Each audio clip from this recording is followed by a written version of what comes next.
Chag Sameach. My name is David Breakstone, and I serve today as the Deputy Chairman of the Executive of the Jewish Agency for Israel. And I want to share some thoughts with you about the connection between Mount Sinai and Mount Herzl. And to do that, I want to begin with the 38th Zionist Congress, which is scheduled to convene in Jerusalem in October. Actually, I want to begin with those who would argue that the World Zionist Organization would actually be better off dismantling itself rather than organizing another gathering. I'm not talking about the critics of Israel or those who oppose the Zionist idea. Quite the contrary. I'm talking about those who appreciate both, but who feel that Zionism, having achieved its purpose of creating a safe haven for Jews to live in, should now honorably dismantle itself.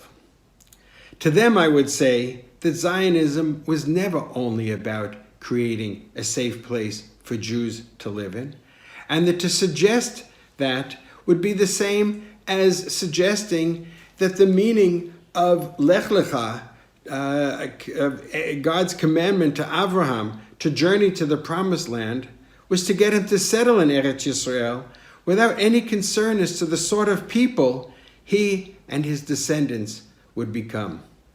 But let me begin there too, to make sure that there is no misunderstanding regarding the biblical injunction. And a good place to start with that is at the foot of Mount Sinai. From the Torah reading for the holiday, "Now therefore, if you will obey my voice and keep my covenant, then you shall be my special treasure from among all peoples, and you shall be for me a kingdom of priests and a holy nation." Of course, this is nothing new. It's only a reminder of what we were supposed to become from the very beginning of the journey, which brings us back to Lech Lecha.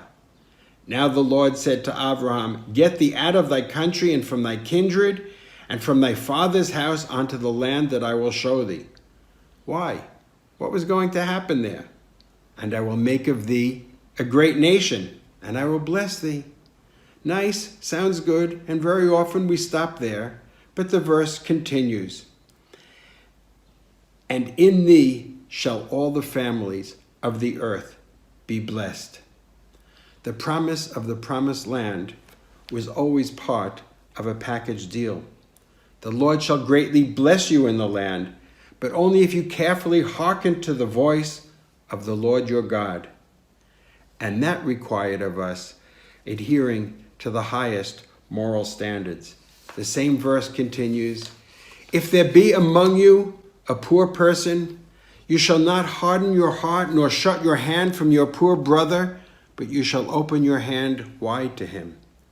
And in Shoftim, "Appoint judges and magistrates in all your gates that the Lord your God is giving to you for your tribes, that they shall judge the people with righteous judgment. Do not judge unfairly, do not show partiality, and do not take bribes, for bribes blind the eyes of the wise and pervert the words of the righteous. Justice, justice shall you pursue. Tzedek, tzedek, tiadof, that you may live and possess the land that the Lord your God is giving you." The examples, of course, are endless. We could take many quotations from the Bible as to the kind of society we were meant to create. But what's the connection to Zionism and to the state of Israel today? We don't need to look any further than to the founder of the modern Zionist movement, to Theodor Herzl. One of the very last things that he wrote, published in a newspaper for European Zionist youth movements, was, "I truly believe that even after we possess our land, the land of Israel, Zionism will not cease to be an ideal, for Zionism, as I understand it, includes not only the yearning for a plot of promised land acquired according to law for our weary people, but also the yearning for ethical and spiritual fulfillment." Just as getting to the land of Israel was not the purpose of Abraham's journey, so too returning to the land of our forebears was not the reason that Herzl set out on his. From the very beginning, Zionism was something much greater than that. In one of his addresses to the Zionist Congress, Herzl said, "Those of us who are today prepared to hazard our lives for the cause would regret having raised a finger if we were able to organize only a new social system and not a more righteous one." And in his diary he wrote, "I have charged the Jewish people, fashion your state in such a manner that the stranger will feel comfortable among you."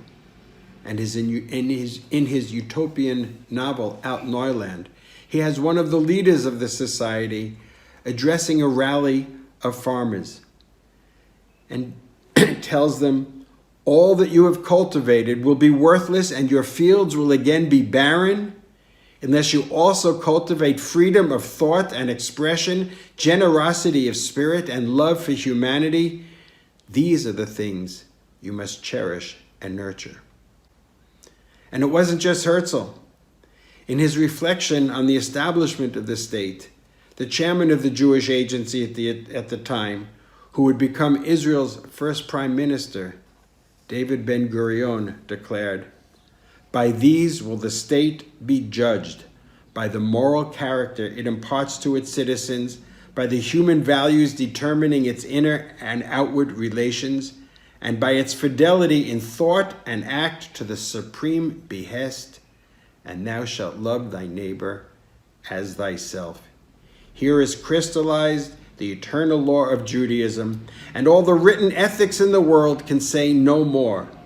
The state will be worthy of its name only if its systems, social and economic, political and legal, are based upon these imperishable words. They are more than a formal precept which can be construed as passive or active. Not to deprive, not to rob, not to oppress, not to hurt. And it is to these values that the World Zionist Organization and the Jewish Agency, of which it is a full partner, remain committed today. Its official platform, known as the Jerusalem Program, declares the Zionist movement is about, and I quote, "strengthening Israel as a Jewish, Zionist, and democratic state, and shaping it as an exemplary society, a chevrat mofet, with a unique moral and spiritual character marked by mutual respect for the multifaceted Jewish people, rooted in the vision of the prophets, striving for peace, and contributing to the betterment of the world, Tikun olam." That is what Zionism is all about. And the question for every Jew around the world today need be, how can I connect to this grand endeavor? What is my part to play in making sure that we indeed become the people through which the nations of the world be blessed, and that Israel be that light onto the nations that does justice to both the biblical commandments and the Zionist imperative? How can I serve as that link between Mount Sinai and Mount Herzl? Thank you.